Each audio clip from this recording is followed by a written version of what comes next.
केबे मनरे भाविछ कि तुम स्वप्न कौन पाई पूरण हेबा परिवर्ते रातिर निदरे परिणत हेउछि?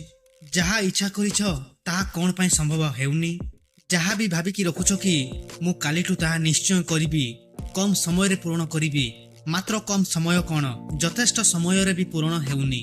बहुत लोकंकर यह आशा थाए कि अधिक दिनर स्वप्न को कम दिन रे पूर्ण करिया पाई। एही परि गोटिए युवक स्वप्न देखिला कि से 10 वर्षर स्वप्न को गोटिए वर्ष रे किपरि पूर्ण करिबी। ता स्वप्न किपरि पूर्ण हेला, महात्मा बुद्ध ताकू की परामर्श देले ताहा जानिया पाई तुमको गौतम बुद्धंक अमूल्य कहानी को शेष पर्यंत सुनिबा को पड़िबो। तेबे डेरी न करी चलंतु कहानी को आरंभ करिबा। गोटिए युवक बहुत अभाव रे बंचुथिला। से अभाव रे बंचुथिले मध्य तार बड़ बड़ स्वप्न थिला। से बहुत किछि हासिल करिया को चाहुथिला, बहुत बड़ लोक हेबा को चाहुथिला, किंतु ताकू एहा सब किछि बहुत शीघ्र दरकार हेउथिला। ताकू सब बेले एहा लागुथिला कि ता पाखरे बहुत कम समय अछि। एथिपाई से यथाशीघ्र निज स्वप्न को पूर्ण करिया को चाहुथिला। से बहुत थोर कठिन परिश्रम करी शीघ्र सफल हेबा को चाहुथिला, मात्र से सब थोर असफल होई जाउथिला।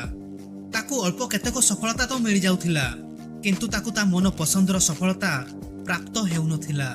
ताकू एई कथाटी बहुत कष्ट पहुंचाउथिला। से भाबुथिला कि भूल केउटी होउछि, कोन पाई न से कठिन परिश्रम करिकी अन्यर तुलना रे शीघ्र सफल होई पारिबनी। एई प्रश्न बहुत थर ताकू विरक्त करुथिला। सेही युवकटी एई प्रश्नर उत्तर जानिया पाई गाँर बड़ ज्ञानी व्यक्ति पाखक गला। एमिति बाटरे जाऊ जाऊ गोटिए बौद्ध भिक्षुक सह तार साक्षात हेला। बौद्ध भिक्षुक देखि प्रणाम करी तांको तार असुविधार विषय रे जणाइला।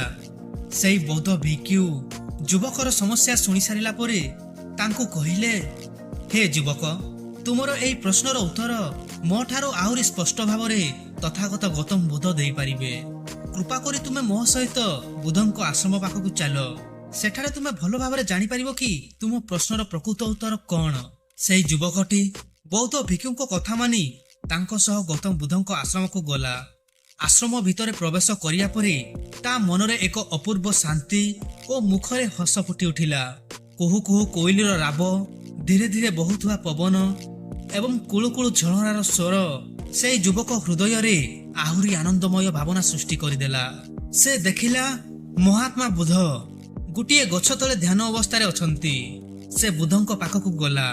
बुद्धंकु प्रणाम करी कहिला, हे बुद्ध, दया करी मोर मनरे सृष्टि हेउतवा समस्या को दूर करि दियंतु। से युवकर कथा सुनी बुद्ध कहिले, हे युवक, कुह तुमर समस्या कोन?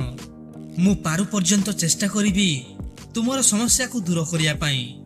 से युवकटी बुद्धंक आगरे बसी कहिला, हे महात्मा बुद्ध, मो स्वप्न बहुत बड़ अछि। मु जीवन रे बहुत किछि हेबा को चाहुछि एवं बहुत किछि करिबा को मध्ये चाहुछि। बड़ सफलता हासिल करिया को चाहुछि, किंतु मते एहा सब किछि बहुत शीघ्र हासिल करिवार अछि। मु बहुत थोर कठिन परिश्रम करिकी शीघ्र सफल हेबा पाई प्रयास कली, मात्र मते केबे भी मन पसंदर परिणाम मिलिला नाही। मते लागुछि मते सफलतार सेही महत्वपूर्ण नियम एवं रहस्य को जानिबार आवश्यकता अछि, जहार उपयोग करिकी मु अल्प समय रे बड़ सफलता प्राप्त करि परिबी। कोन आपण मते सेही नियम एवं रहस्य विषय विस्तार करिकी बुझाई पारिबे? मु शपथ करी कहूछि, मु निश्चय से नियम गुडी को पालन करिबी। महात्मा गौतम बुद्धं को से युवकर आखिरे एक ज्वलंत इच्छा शक्ति नजर आसिला। से सफल हेबा पाई कठिन परिश्रम सहित बड़ ठारू बड़ त्याग करिया को मध्ये प्रस्तुत थिला। महात्मा बुद्ध तार आखि को देखि करी गंभीर शब्द रे कहिबा आरंभ कले, आज मु तुमको एपरी 5टी नियम कहबी, जहा को तुमे जदि गंभीरता सह पालन करिवो तेबे तुमे 10 वर्षर लक्ष्य को गोटिए वर्ष रे पूर्ण करि पारिबो। केवल शर्त एहा कि तुमे एई नियम उपरे पूर्ण विश्वास रखी पालन करिबा को पड़िबो। महात्मा बुद्ध कहिले, प्रथम नियम, सबुठारु प्रथमे तुम मस्तिष्क को एहा जणाओ कि हाँ एहा हेई पारिबो, एहा हेबा संभव, एहा करा जाई पारिबो। गुटिए वर्षर काम चेष्टा करिले गुटिए मासरे करा जाई पारिबो। এই କଥାକୁ ନେଇ ମସ୍ତିଷ୍କରେ ବିଶ୍ୱାସ ଆଣ, କାହିଁକି ନା ଯେବେ ଯାଏ ନିଜ ଭିତରୁ ତୁମକୁ ଏହା ବିଶ୍ୱାସ ହେବ ନାହିଁ କି ତୁମେ 10 ବର୍ଷର ଲକ୍ଷ୍ୟକୁ ଗୋଟିଏ ମାସରେ ପୂରଣ କରିପାରିବ, ସେତେବେଳେ ପର୍ଯ୍ୟନ୍ତ ତୁମେ ଏଥିପାଇଁ ଜରୁରୀ ପଥ ଆପଣାଇ ପାରିବ ନାହିଁ। କୌଣସି ବି ଲକ୍ଷ୍ୟ ବାହାର ଦୁନିଆରେ ପୂରଣ ହେବା ପୂର୍ବରୁ ଗୋଟିଏ ଥର ଆମ ମସ୍ତିଷ୍କରେ ପୂରା ହେବା ଦରକାର। ଏଥିପାଇଁ ଏହି ସମ୍ଭାବନାକୁ ସ୍ୱୀକାର କର। ଠିକ୍ ସେହି ବିଦ୍ୟାର୍ଥୀ ପରି ଯିଏ ବର୍ଷ ସାରା କିଛି ଶିକ୍ଷା ଗ୍ରହଣ ନ କରିବି ସବୁକିଛି ଭୁଲି ପରୀକ୍ଷା ଆସିଲେ ନିଜକୁ ଶିକ୍ଷା ଗ୍ରହଣରେ ସ୍ଥାପନ କରିଦେଇଥାଏ ଏବଂ ସେହି ସମୟରେ ସେ ଏତେ କଠିନ ପରିଶ୍ରମ କରିଥାଏ ଯାହାର ପରିଣାମ ସମସ୍ତଙ୍କୁ ଆଶ୍ଚର୍ଯ୍ୟଚକିତ କରିଦେଇଥାଏ। ଯେତେବେଳେ ସେହି ବିଦ୍ୟାର୍ଥୀ ନିଜର 1 ବର୍ଷର ଶିକ୍ଷାକୁ କଠିନ ପରିଶ୍ରମ କରି ଏବଂ ଦୃଢ଼ ମନୋବଳ ରଖି ଗୋଟିଏ ମାସରେ ପୂରଣ କରିପାରୁଛି, ତେବେ ତୁମେ 10 ବର୍ଷର ଲକ୍ଷ୍ୟକୁ ଗୋଟିଏ ବର୍ଷରେ ଚାହିଁଲେ କଣ ପାଇଁ ପୂରଣ କରିପାରିବନି? ଏହାପରେ ଦ୍ୱିତୀୟ ନିୟମଟି ହେଉଛି 7 ମାସ ପାଇଁ ହଜିଯାଅ। ଆସିବାକୁ ଯାଉଥିବା 7 ମାସ ପାଇଁ ଭୁଲିଯାଅ କି ତୁମର କେହି ସାଙ୍ଗସାଥି ଅଛନ୍ତି, ଭୁଲିଯାଅ ତୁମର ସମ୍ପର୍କୀୟ ଲୋକଙ୍କୁ, ତୁମର ପଡ଼ୋଶୀ ଲୋକଙ୍କୁ। କେହି ତୁମକୁ ଛାଡ଼ି କରି ଯିବେ ନାହିଁ। ଯାହାର ଯିବାର ଅଛି ସେ ନିଶ୍ଚୟ ଯିବ ଏବଂ ଯାହାର ରହିବାର ଅଛି ସେ ନିଶ୍ଚୟ ରହିବ। କେବଳ 7 ମାସ ପାଇଁ ନିଜର ସବୁ ବାଟ ବନ୍ଦ କରିଦିଅ ଏବଂ ଦୂର ହୋଇଯାଅ ସବୁ ଆରାମଦାୟକ ଜିନିଷ ଠାରୁ। 7 ମାସ ପାଇଁ ତୁମକୁ ଏହି ଦୁନିଆ ଠାରୁ ହଜେଇବାର ଅଛି, ଯେପରିକି ତୁମର ଏଠାରେ କୌଣସି ଅସ୍ତିତ୍ୱ ହିଁ ନାହିଁ। ତୁମକୁ ନିଜ ସହିତ ତୁମର ମନ, ଉଦ୍ଦେଶ୍ୟ, ଶରୀର ଏବଂ ଲକ୍ଷ୍ୟ ସହିତ ନିଜକୁ ବନ୍ଦ କରିବାକୁ ପଡ଼ିବ। 7 ମାସ ବହୁତ ଅଧିକ ସମୟ ହୋଇନଥାଏ। ଏହା କେବଳ ଶୁଣିବାରେ ବଡ଼ ଲାଗୁଛି, କିନ୍ତୁ ତୁମେ ଏହା ବି ତ ଦେଖ, ତୁମେ ଏହି ତ୍ୟାଗ କାହା ପାଇଁ କରୁଛ? ନିଜର ସାଙ୍ଗ ଏବଂ ପଡ଼ୋଶୀ ପାଇଁ ନା ନିଜ ପାଇଁ? ଏହି 7 ମାସ ଭିତରେ ଯଦି ତୁମର ଏବଂ ତୁମ ଲକ୍ଷ୍ୟ ମଝିରେ କିଏ ଆସୁଛି, ସେ କେତେ ନ ଧନୀ ବ୍ୟକ୍ତି ହେଉ, ସୁନ୍ଦର ନାରୀ ହେଉ କିମ୍ବା ଦାମୀ ଜିନିଷ ହେଉ, ତୁମକୁ ତା ଠାରୁ ଦୂର କରିବାକୁ ପଡ଼ିବ, ନଚେତ୍ ନିଜକୁ ସେଠାରୁ ଦୂରେଇ ଦିଅ। ଏହାପରେ ବୁଧ ତୃତୀୟ ନିୟମଟି କହିଲେ ପୂର୍ବଥର ଅପେକ୍ଷା ଅଧିକ ଚେଷ୍ଟା କରିବା। ଅର୍ଥାତ୍ ତୁମେ ତୁମ ଲକ୍ଷ୍ୟ ପାଇଁ ଯାହା କିଛି ବି କରୁଛ, ଚେଷ୍ଟା କରିବ ପୂର୍ବ ଦିନ ଅପେକ୍ଷା ଅଧିକ କିଛି ନୂଆ ଏବଂ ମଜବୁତ ପାଦ ଆଗକୁ ନେବା ପାଇଁ। ତୁମେ ଯଦି ପ୍ରତିଦିନ ତୁମ ଲକ୍ଷ୍ୟକୁ ହାସଲ କରିବାରେ ପୂର୍ବ ଦିନର ଭୁଲ ଠାରୁ କିଛି ଶିଖିକି ଆଗକୁ ଆଗେଇବାରେ ଏକାଗ୍ରତା ରଖିବ, ତେବେ ଏହା ନିଶ୍ଚୟ ଯେ ତୁମେ 10 ବର୍ଷର ଅଭିଜ୍ଞତାକୁ ଗୋଟିଏ ମାସରେ ଶିଖିପାରିବ, ଯାହାଦ୍ୱାରା ସେହି ଅଭିଜ୍ଞତା ତୁମକୁ ଲକ୍ଷ୍ୟ ହାସଲ କରିବାରେ ସାହାଯ୍ୟ କରିବ।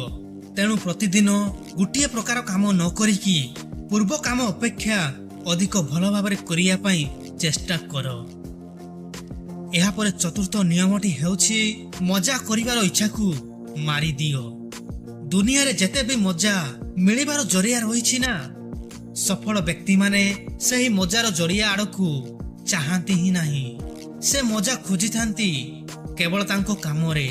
ବଡ଼ଠୁ ବଡ଼ ସଫଳ ବ୍ୟକ୍ତିମାନଙ୍କ ପାଖରେ ସେମାନେ କେତେଥର ଗୋଟିଏ କାମକୁ କରିଛନ୍ତି ତାହାର କାହାଣୀ ଥାଏ, ନୁହେଁ କି କେତେ ଜ୍ଞାନ ଅଛି ତାହାର କାହାଣୀ ଥାଏ। ତୁମେ କୌଣସି ବି ସଫଳ ବ୍ୟକ୍ତିକୁ ଦେଖ, ତାଙ୍କର କାମରୁ ତାଙ୍କୁ ଜଣାଯାଏ, ତାଙ୍କର ଜ୍ଞାନରୁ ନୁହେଁ। ତେଣୁ ତୁମକୁ ଦୁନିଆର ସମସ୍ତ ମଜା ଦେଉଥିବା ଜରିଆକୁ ଛାଡ଼ି ତୁମ କାମରେ ପୁରା ଏକାଗ୍ରତା ସହ ଆଗକୁ ବଢ଼ିବାକୁ ପଡ଼ିବ। ଏହାପରେ ବୋଧ ପଞ୍ଚମ ନିୟମଟି କହିଲେ ନିଜ ଲକ୍ଷ୍ୟକୁ ପୂରଣ କରିବା କ୍ଷେତ୍ରରେ କଡ଼ା ଅନୁଶାସନର ପାଳନ କରିବ। ଏହି ଦୁନିଆରେ ସବୁଠୁ ଅଧିକ ସ୍ୱପ୍ନ କାମକୁ କାଲି କରିବାର ଅଭ୍ୟାସ ହିଁ ମାରିଛି। ସବୁଠୁ ଅଧିକ ସ୍ୱପ୍ନକୁ ଆଳସ୍ୟ ବି ମାରିଛି। ଏହି କାଲି କରିବାର ଅଭ୍ୟାସ ବହୁତ ବ୍ୟକ୍ତିଙ୍କୁ ବୃଦ୍ଧା ଅବସ୍ଥାରେ ପଶ୍ଚାତାପ କରାଇଛି କି କାଶ ମୁଁ ଆଉ ଗୋଟିଏ ଥର ମାତ୍ର ଚେଷ୍ଟା କରିଥାନ୍ତି। ତେଣୁ 10 ବର୍ଷର ଲକ୍ଷ୍ୟକୁ 1 ବର୍ଷରେ ପୂରଣ କରିବା ପାଇଁ କଡ଼ା ଅନୁଶାସନ ନିତ୍ୟାନ୍ତ ଆବଶ୍ୟକ। ଗୌତମ ବୁଦ୍ଧ ଆଗକୁ ବୁଝାଇକି କହିଲେ, ପୁଅ, ସବୁଠି ମୂଳରେ ତୁମର ମନ। ଯଦି ତୁମର ମନ କେବଳ ଲକ୍ଷ୍ୟ ପାଇବାର ସ୍ୱପ୍ନ ଦେଖିବ, ଲକ୍ଷ୍ୟକୁ ପୂରଣ କରିବାର ନୁହେଁ, ତେବେ ନିଶ୍ଚୟ ତୁମେ ଆଜି ନହେଲେ କାଲି ଅସଫଳ ହେବ। ତେଣୁ ସବୁଠି ପ୍ରଥମେ ତୁମ ମନକୁ ସ୍ପଷ୍ଟ ଭାବରେ ବୁଝାଅ କି ଲକ୍ଷ୍ୟକୁ ଶୀଘ୍ର ହାସଲ କରିବା ତୁମ ପାଇଁ କେତେ ନ ଜରୁରୀ। ତେବେ ଯାଇକି ତୁମ ମନ ସେ ଲକ୍ଷ୍ୟକୁ ହାସଲ ନ କରିବା ପର୍ଯ୍ୟନ୍ତ ସ୍ଥିର ରହିବ ନାହିଁ। ମହାତ୍ମା ବୁଦ୍ଧଙ୍କ ଠାରୁ ଏପରି କଥା ଶୁଣି ସେଇ ଯୁବକଟି ସକାରାତ୍ମକ ହୋଇ ଘରକୁ ଗଲା ଏବଂ ତାର ଲକ୍ଷ୍ୟକୁ ପୂରଣ କରିବା ପାଇଁ ବୁଦ୍ଧଙ୍କ କହିଥିବା ମାର୍ଗ ଅନୁସାରେ ଆଗକୁ ବଢିଲା ଏବଂ କିଛି ବର୍ଷ ପରେ ସେ ତାର ଲକ୍ଷ୍ୟକୁ ପୂରଣ କରିବାରେ ସଫଳ ହୋଇପାରିଲା। ଭାଇମାନେ, ଆପଣ ବି ମଧ୍ୟ ଆପଣଙ୍କର ବଡ଼ ସ୍ୱପ୍ନକୁ ଦୃଢ଼ ବିଶ୍ୱାସ ରଖି ଚେଷ୍ଟା ଜାରି ରଖିଲେ ଆପଣ ମଧ୍ୟ କମ ସମୟରେ ସଫଳ ହୋଇପାରିବେ। ଯଦି ଆପଣଙ୍କୁ ଏହି ଛୋଟ ଭିଡିଓଟି ଅଳ୍ପ ଟିକେ ବି ମନକୁ ଛୁଇଁଥିଲେ ଆମ ଚ୍ୟାନେଲକୁ ସବସ୍କ୍ରାଇବ କରିଦିଅନ୍ତୁ।